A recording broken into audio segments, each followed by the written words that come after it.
The problem is to sum n numbers, and n is given by the user. In order to make the analysis, we need to have a given number n. So n is equal to 10. Again, I am suggesting pausing the video and try to find the solution by yourself.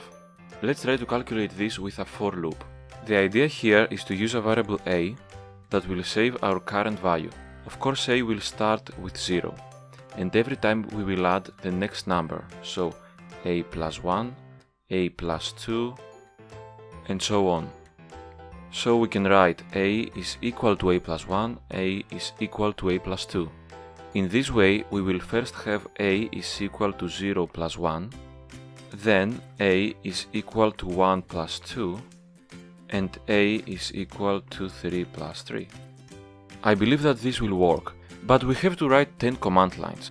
And what if the user wants to add 10,000 numbers?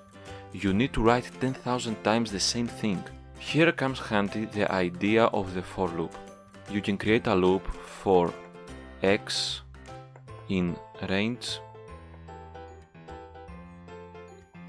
1, 11.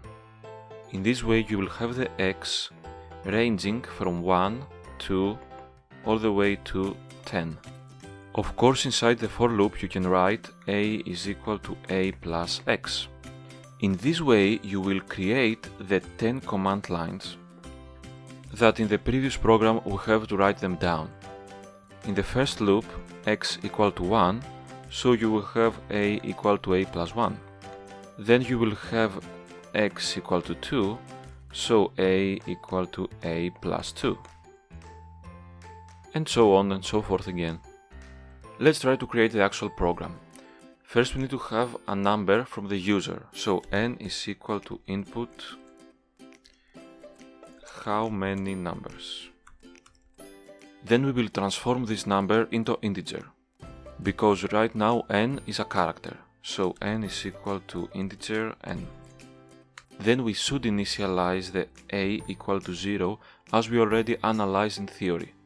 Now for x in range 1, n plus 1. Here we write n plus 1 because the for loop subtract 1 from the nth number. Then we will write a is equal a plus x as we already did in theory. And we will print the result. Okay, let's try with 10. And the result is 55, which is correct.